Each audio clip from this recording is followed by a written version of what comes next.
मेरी 35 साल की मालकिन बहुत ही ज्यादा हसीन थी। उसे कोई भी एक बार देख लेता था तो उसे देखता ही रह जाता था। इतनी खूबसूरत मालकिन के यहाँ मैं काम करता था। वो रोज मुझसे अपने पैरों की मालिश करवाती थी, पर मैं चुपचाप सर झुकाकर मालिश कर दिया करता था। एक रात उसने अपने कमरे में बुलाया और कहा कि आज मेरी पूरे शरीर की मालिश कर दो। मालकिन के मुंह से ये बात सुनकर मैं हैरान हो चुका था, लेकिन मैं उनका एक नौकर था और उनका हर काम करना मेरा काम था, इसलिए मैं तैयार हो गया।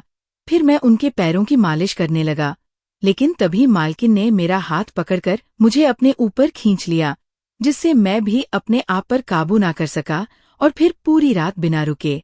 मेरा नाम राजू है और मैं अखबार देने का काम करता था। आज बुधवार का दिन था और रोज की तरह आज भी मेरा दिन सुबह 5 बजे से शुरू हुआ था। मैं अपनी साइकिल से अखबार छोड़ने जा रहा था, क्योंकि आज मुझे एक नए घर पर अखबार पहुंचाने का काम मिला था। अब से हर बुधवार को मुझे उस घर पर अखबार छोड़ना पड़ता था। मैं सुबह 7 बजे तक सभी घरों में अखबार पहुंचा देता था। अब मुझे उस नए घर पर अखबार देने जाना था। तभी मैं अपनी साइकिल से वहां पहुंचा। मैं उस घर के बाहर से ही अखबार छोड़ने लगा, लेकिन तभी मैंने उस घर का दरवाजा खुला देखा। आज उस घर में अखबार देने का मेरा पहला दिन था। मैंने अपनी साइकिल गेट के बाहर खड़ी कर दी और नए मालिक से मिलने के लिए घर के अंदर चला गया। मैंने 2-3 बार उस घर का दरवाजा खटखटाया। थोड़ी देर के बाद मुझे अंदर से एक औरत की आवाज सुनाई दी। अधिकतर वह मुझे दूध वाला ही समझती थी, क्योंकि अंदर वो दूध वाले से बात कर रही थी। फिर जब घर का मालिक बाहर आया और जब मैंने उसे देखा तो देखता ही रह गया। आज की सुबह मेरे आंखों के सामने मुझे ऐसा लग रहा था मानो स्वर्ग से कोई अप्सरा उतर आई हो, क्योंकि उस नए घर की मालिक कोई मर्द नहीं बल्कि एक बहुत ही खूबसूरत औरत थी। उसका गोरा बदन और मोती जैसी चमकीली आंखें। उस वक्त मैं इस धरती की अप्सरा को देखकर थोड़ा सा घबरा गया था। तभी वह मुझे देखकर बड़बड़ाने लगी और कहने लगी, अंदर आ जाओ, चाय पी के जाना। आज तक मुझे किसी ग्राहक ने चाय नहीं पिलाई थी, लेकिन नई मालकिन दिल की बहुत अच्छी मालूम पड़ रही थी। उस दिन मैं जल्दी से अखबार देकर घर चला गया। मेरे पिताजी और मेरी भाभी घर पर ही थे। मैं अपने पिताजी और भाभी के साथ घर पर रहता था। मेरी भाभी मुझसे हर वक्त कहती रहती थी कि मैं अपने पति के कमाई तुम्हें और नहीं खिला पिला सकती। तुम्हें पढ़ाई का इतना ही शौक है तो अपना कमाई से शौक पूरी करो। रोज रोज भाभी की ऐसी बातें सुनकर मैं परेशान हो चुका था, और वैसे भी मुझे किसी का एहसान नहीं चाहिए था, इसलिए मैंने अखबार बांटने का काम शुरू कर दिया था। हर रोज सुबह 2 घंटे अखबार पहुंचाने के बाद मैं 10 बजे अपने कॉलेज पहुंच जाता था। ऐसे ही एक दिन मैं घर पर अपने भाभी के बच्चों के साथ खेल रहा था। इसी बीच मेरे मोबाइल पर मेरे दोस्त का फोन आया। जैसे ही मैं फोन लेने गया तभी एक बच्चा सोफे से गिर गया। उसके रोने की आवाज सुनकर भाभी और पिताजी अपने कमरे से बाहर आए। मेरी भाभी हमेशा मुझे बात सुनाने का बहाना ढूंढती रहती थी। आज उनको मुझे सुनाने का अच्छा मौका भी मिल गया था। वो कहने लगी कि मुझे उनके बेटे से जलन होती है। मैंने कहा, भाभी मैं उस छोटे से बच्चे पर क्यों जालूंगा। फिर भी भाभी नहीं रुकी। उसने मुझ पर उसकी बहन पर गंदी नजर डालने का भी आरोप लगाने लगी। उस वक्त पिताजी ने भी मेरी बात नहीं सुनी, जिससे मुझे और ज्यादा तकलीफ महसूस हुआ। जब भाभी ने मुझे घर से निकल जाने को कहा तो मैं और भी ज्यादा हैरान नजरों से देखने लगा। मुझे कुछ समझ में नहीं आ रहा था कि अब मैं क्या करूं। भाभी की बात पर पिताजी भी चुप रहे, जिससे मुझे यकीन हो गया कि मुझे इस घर से निकलना ही पड़ेगा। भाभी के कहने पर उन्होंने मुझे घर से निकाल दिया। उन्होंने सोचा भी नहीं कि एक 20 साल का लड़का इतनी कम उम्र में बाहर कहाँ जाएगा। उस दिन मैं रोता हुआ घर से निकल गया। उस दिन मुझे अपने दोस्त के घर पर रहने की जगह मिल गई थी। अगले दिन मैं कॉलेज गया। जब कॉलेज खत्म हुआ तो संयोग से मेरी मुलाकात मेरी नई मालकिन से हो गई। मालकिन अपनी कार से मेरे कॉलेज की तरफ से जा रही थी। मुझे देखकर उन्होंने अपनी कार एक तरफ रोक दी। फिर वह मुझसे ऐसी बातें करने लगी जैसे हमारा बहुत पुरानी जान पहचान हो। उस वक्त उन्होंने मुझे अपना कहा और मुझे अपनी कार में बिठाया। फिर वे मुझे एक कैफे में ले गई। पिछले कुछ दिनों से मैं उनके घर पर अखबार पहुंचा रहा था। मैं नई मालकिन के साथ कैफे में जैसे ही बैठा तभी मेरे दोस्त का फोन आ गया। मैं कल जिसके घर रहने गया था उसी का फोन था। उसने मुझसे कहा कि भाई मेरे माता पिता मुझे बोल रहे हैं और गुस्सा कर रहे हैं, इसलिए आज शाम तुम मेरे घर मत आना। मैंने वही भाषण सुना जो पिताजी ने मुझे कहा था। फिर मैं सोचने लगा कि मैं दिन तो कहीं भी बाहर बिता लूंगा, लेकिन रात बिताने के लिए एक घर तो चाहिए। तभी मेरे चेहरे पर चिंता देखकर मेरी मालकिन बोली, राजू क्या हुआ, सब ठीक तो है ना? लगता है तुम्हारे चेहरे का रंग बदल गया है। तुम्हारा चेहरा इतना फीका क्यों हो गया है? मेरे लिए मेरे पास अपना दुख बांटने के लिए कोई नहीं था, लेकिन उस वक्त मुझे किसी के सहारे की जरूरत थी और मेरी मालकिन मेरे करीब थी। फिर मैंने उन्हें सब कुछ बता दिया। मेरी बातें सुनकर मालकिन मन ही मन मुस्कुराई। उसने मुझसे कहा, अरे मैं तो पिछले कुछ दिनों से अपने घर में किसी को नौकरानी के तौर पर ढूंढ रही हूँ, क्योंकि अब मैं इतना बड़ा घर अकेली नहीं संभाल सकती। मेरी पुरानी कामवाली पिछले कई महीने से गाँव गई हुई है, वो आने को तैयार नहीं है, क्योंकि मैं उसके भरोसे पर अधिक समय तक टिके नहीं रह सकती। यदि तुम्हें कोई आपत्ति ना हो तो तुम मेरे घर में काम कर सकते हो। वहाँ तुम्हें रहने से लेकर खाने तक की सारी सुविधाएं भी मिलेंगी। इतना ही नहीं, मैं तुम्हें 12-13 हजार रुपए महीना भी दे दिया करूंगी। मालकिन ने मेरे सभी सवालों का एक साथ उत्तर दे दिया था। उस दिन से मैं उनके घर में एक नौकर के तौर पर काम करने लगा था। अब रहने और खाने पीने की सारी टेंशन दूर हो गई थी। मालकिन के घर का सारा काम मैं ही करता था। मैं खाना भी बनाता था। जो काम मुझे नहीं करना आता था, मालकिन मुझे वो काम सिखा देती थी। उस दिन दोपहर को मैं अपने कमरे में बैठा पढ़ाई कर रहा था। तभी मालकिन ने मुझे बुलाया। उन्होंने कहा कि मेरे पैर में मोच आ गए हैं, इसलिए तुम मेरे पैरों पर थोड़ा सा तेल की मालिश कर दो। मुझे नहीं पता था कि घर के काम के अलावा मुझे मालकिन की मालिश भी करनी पड़ेगी। वैसे भी मालकिन की कही किसी भी बात को मैं मना नहीं कर सकता था, इसलिए मुझे वो सब कुछ करना पड़ता था जो मालकिन मुझसे कहा करती थी। उस वक्त मैंने मालकिन के पैरों में तेल लगाकर मालिश करने लगा। उनके घर काम करते मुझे लगभग 1 महीना हो गया था और पिछले 1 महीने से मैं मालकिन के घर पर ही था। किसी ने भी मालकिन के पति या उनके बच्चों को देखा तक नहीं था। तभी मैंने बातें घुमाकर पूछा। मैंने उनसे कहा कि आप इतने बड़े घर में अकेली रहती है। मेरे एक सवाल पर वह मुझे अपनी पूरी कुंडली बताने लगी। मेरी मालकिन ने कहा कि मेरे पति विदेश में रहते हैं, वह यहाँ ज्यादा दिन तक नहीं रुकते हैं, लेकिन हर महीने वह मुझे खर्च के लिए पैसे भेजते रहते हैं। मेरी मालकिन देखने में बहुत ज्यादा सुंदर थी। उनकी उम्र करीब 35 साल होगी। जब मैं उसके पैरों की मालिश कर रहा था तो उसने अचानक मेरा हाथ पकड़ लिया। फिर उसने मुझसे कहा, क्या तुम्हें पता है राजू, जब से मैं तुमसे मिली हूँ तुम मेरे अपने जैसे लगते हो। पिछले 1 महीने से मुझे ऐसा लग रहा है कि मुझे तुमसे प्यार हो गया है। मैं बस मालकिन को अपना सिर हिला रहा था। उसके पैरों में तेल की मालिश करने के बाद मैं जल्दी से उठा और रात का खाना बनाने के लिए रसोई में चला गया। रात का खाना साथ में खाकर हम अपने अपने कमरे में चले गए। उस रात का पता नहीं कौन सा वक्त था कि अचानक मेरी आँख खुल गई थी। मैंने घर का दरवाजा खोलने की आवाज सुनी। मैंने सोचा कहीं घर में कोई चोर तो नहीं आ गया। मैं ये देखने के लिए बाहर निकला। तभी मैंने देखा कि घर के दरवाजे के बाहर एक अजीब तरह के पोशाक पहने एक व्यक्ति खड़ा था और मालकिन उससे बात कर रही थी। उस आदमी के जाते ही मालकिन ने दरवाजा बंद कर लिया। मैंने उनसे पूछा कि वो अनजान आदमी कौन था, तो उन्होंने कहा कि वो मेरा भाई था। बहुत बड़ा पागल है, बस जब तक मेरे घर आता रहता है उसे हर वक्त कुछ पैसे चाहिए होता है। अभी वो पैसे मांगने ही आया था और जब उसे पैसे दे दिया तो वह चला गया।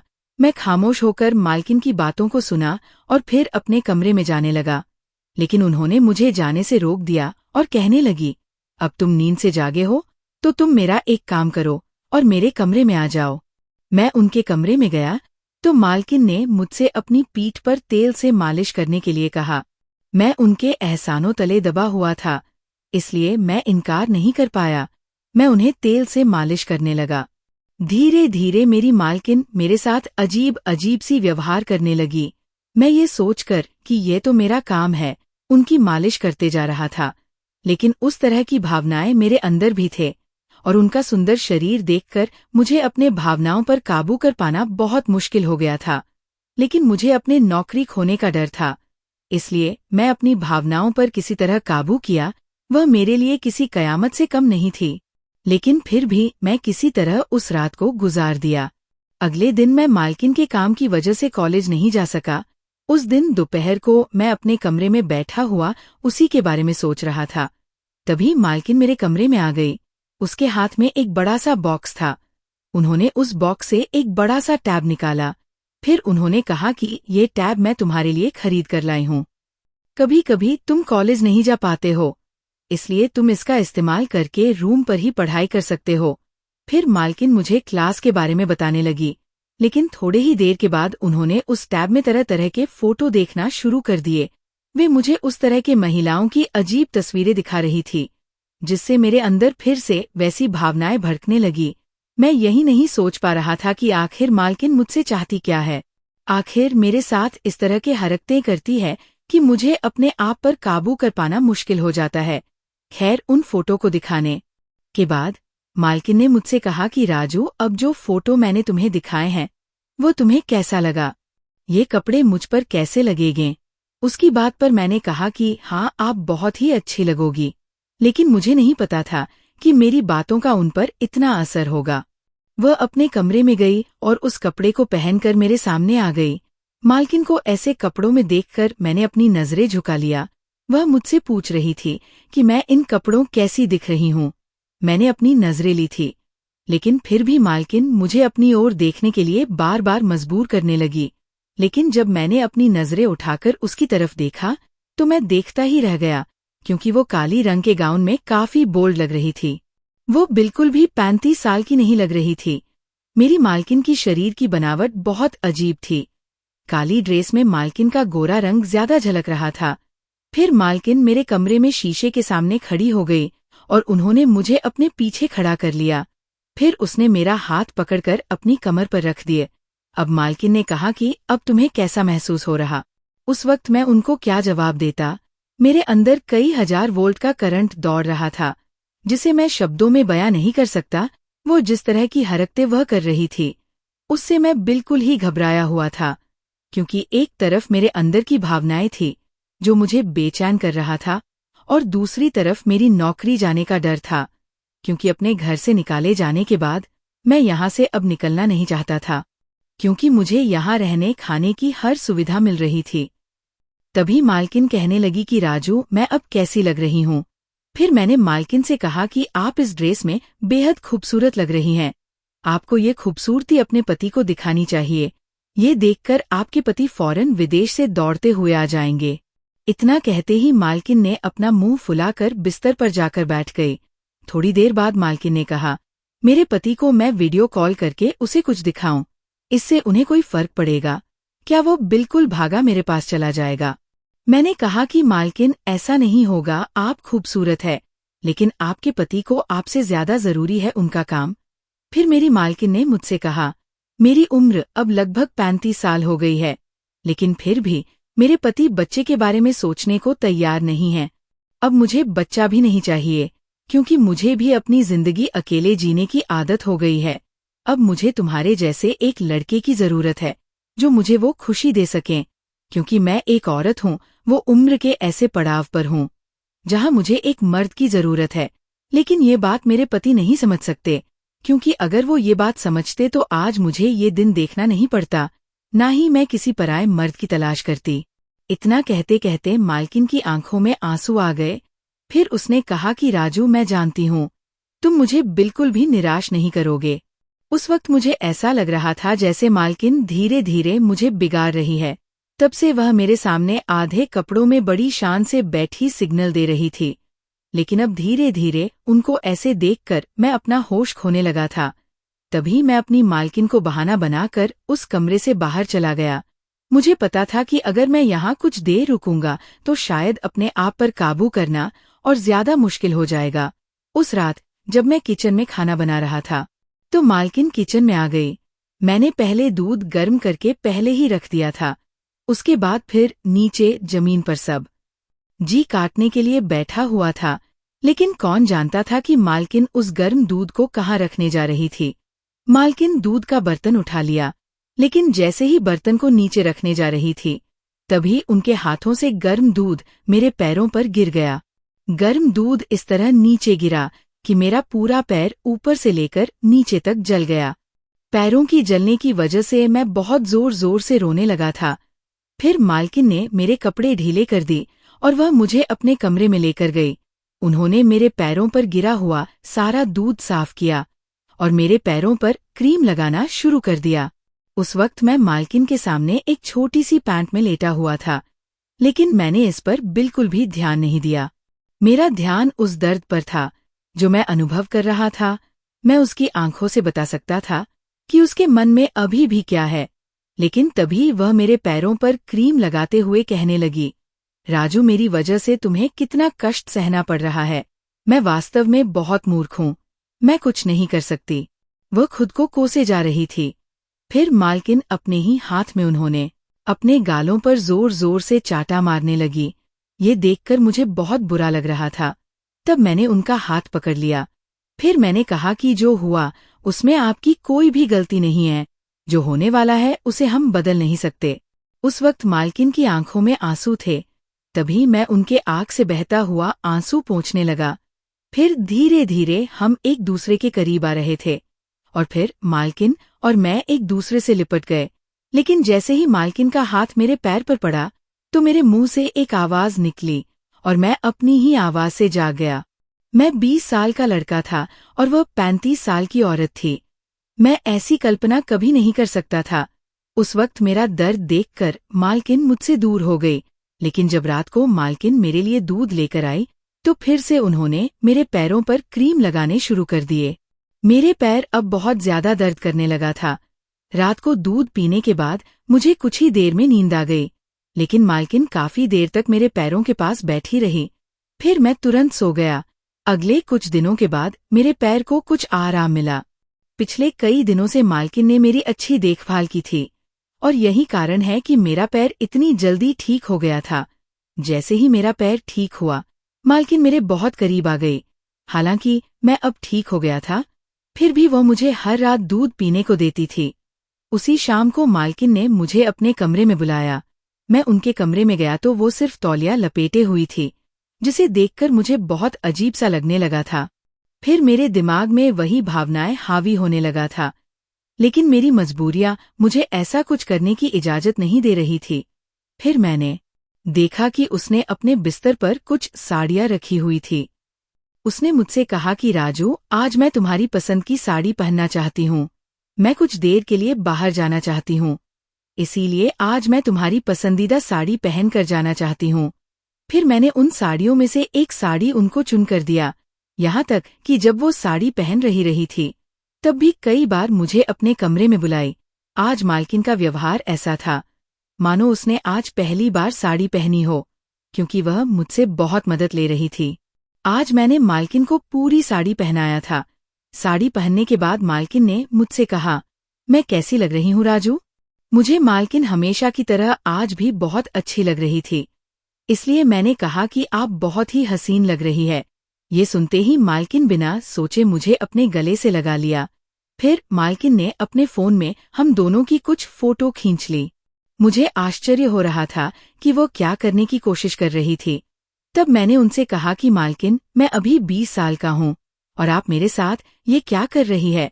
आपको कुछ सोचना चाहिए। तब मालकिन मुझसे नाराज हो गई। फिर वह मुझसे कहने लगी, राजू, तुम बहुत ज्यादा बातें कर रहे हो। होश में आने का क्या मतलब है? कब से मैं तुम्हारे लिए इतना तैयार हो रही हूँ।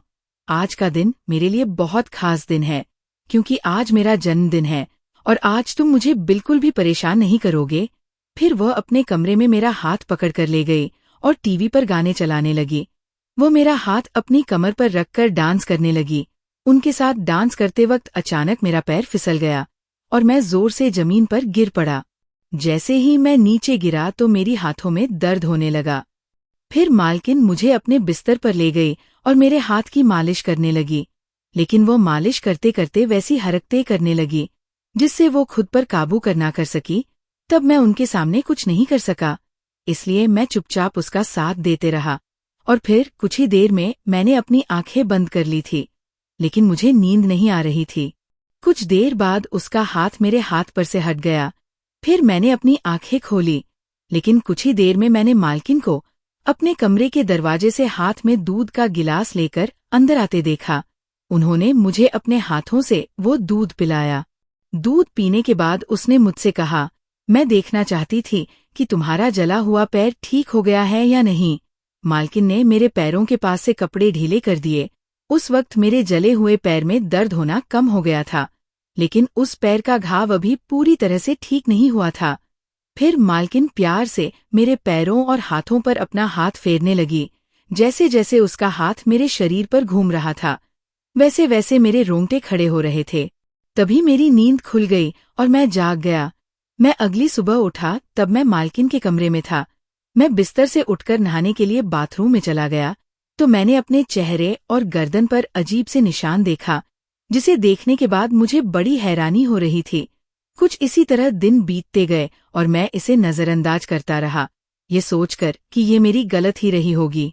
मुझे समझ नहीं आ रहा था कि मेरे साथ क्या हो रहा है। पिछले कुछ दिनों से मकान मालकिन मुझे अपने कमरे में सोने देने लगी थी। उस दिन उनके साथ उनके कमरे में डांस करते समय गिर गया। मेरे हाथ में गंभीर चोट लग गई थी। मेरा एक पैर जलने के कारण मैं लंगड़ा हो गया था और एक हाथ टूट गया था। हालांकि मुझे बहुत दुख हुआ, फिर भी मालकिन मेरे सामने अपने अनचाहे कपड़े मुझे दिखाती रही। वो हर रात मेरे लिए दूध लाती थी। हम एक ही कमरे में सोने लगे थे, लेकिन सुबह जब मैं उठता तो मुझे अपना शरीर थका हुआ महसूस होता था। मैं पिछले 2 महीने से अपने घर से बाहर था। मुझे घर से बेघर कर दिया गया था। फिर मुझे रहने के लिए नया घर मिला। मेरे पिताजी, भाई और भाभी एक बार भी मुझे नहीं पूछा और ना ही ढूंढा कि मैं कहाँ हूँ। आज मुझे वो बात बहुत ज्यादा महसूस हो रही थी। मुझे क्या पता था कि मेरे पिताजी और भाभी के प्रति मेरा गुस्सा मालकिन के प्रति इतनी प्यार में बदल जाएगा। मालकिन मुझे रोज रात को मोबाइल फोन में तरह तरह की फोटो दिखाती और आज वो सारी फोटो मेरे दिमाग पर हावी हो गई थी। रात को मैं रोज की तरह टूटा हुआ हाथ लेकर मालकिन के कमरे में गया। आज मैं उन्हें उनकी अलमारी से एक महंगा छोटा सा ड्रेस निकाला। फिर मैंने मालकिन से कहा कि आप आज ये वाला ड्रेस पहन लो। मेरे कहने पर मालकिन ने मेरी बात मान ली और वो ड्रेस पहनकर मेरे सामने आ गई। उस ड्रेस में वो और भी ज्यादा बोल्ड लग रही थी। वो रोज की तरह मेरे लिए दूध का ग्लास लेकर आई। मैंने उनके हाथ से दूध का ग्लास लेकर पी लिया। उसके बाद मैं मालकिन को अपने बाहों में समेट लिया। कुछ समय बाद मुझे नींद आने लगा और मैं मालकिन के ऊपर आ गया। फिर मालकिन मुझे अपने बेड पर सुला दिया। रात काफी गुजर चुकी थी। कुछ घंटे के बाद मेरा शरीर किसी के आगोश में किसी का स्पर्श महसूस कर रहा था। तभी मैंने आंखें खोलकर देखा। तब मैंने खुद को मालकिन के साथ उसी हालत में पाया। क्योंकि मैं नीचे दबा हुआ था, इसलिए मैंने चुप रहना ही ठीक समझा। मैंने देखा तो मालकिन केवल छोटे कपड़ों में थी, जैसे वह मोबाइल में दिखती थी। उसके बाद मेरी आंख दोबारा लग गई और कुछ घंटों के बाद जब मैं उठा तो मैंने देखा कि मेरी आंख पर पट्टी बंधी हुई थी और एक आंख खुली हुई थी। मेरे शरीर पर कोई कमीज नहीं था और पैंट आधी फटी हुई थी। मेरा एक पैर जल हुआ था और एक हाथ पर प्लास्टर लगा हुआ था और एक आंख पर पट्टी बंधी हुई थी। मेरा हुलिया एकदम सड़क पर रहने वाले भिखारी जैसा हो गया था। फिर अचानक मैं अपनी नजर नीचे किया तो मैंने अपने आप को व्हील चेयर पर पाया। अब मैं व्हील चेयर पर था और एक औरत मुझे हाईवे पर घुमा रही थी। ये सब कुछ देखकर मैं बहुत ही हैरान था। मुझे समझ में नहीं आ रहा था कि ये मेरे साथ क्या हो रहा था। फिर मैं चुपचाप उस व्हील चेयर पर आंखें बंद करके लेटा रहा। तभी अचानक मेरा भाई वहां आ गया। वो औरत मेरे भाई से मेरा नाम लेकर भीख मांगने लगी। उसने कहा कि मेरा पति अंधा और विकलांग है, मुझे कुछ पैसे दे दीजिए।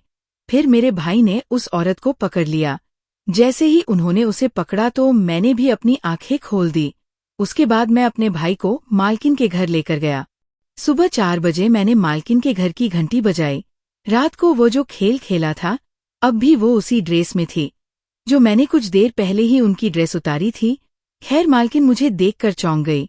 वो बोली, राजू तुम यहाँ कैसे? तुम इतनी जल्दी कैसे उठ गए? तुम इतनी जल्दी कैसे उठ गए? तब मैंने उससे कहा, आज आप कैसे नहीं जाग सकी? आज आप मेरे दूध में चीनी डालने के बजाय नींद की गोलियां डाल दी थी। मेरी बात सुनकर वो एकदम से चौंक गई।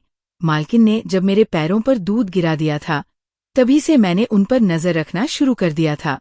मालकिन वो दूध जानबूझकर मेरे पैर पर गिराई थी।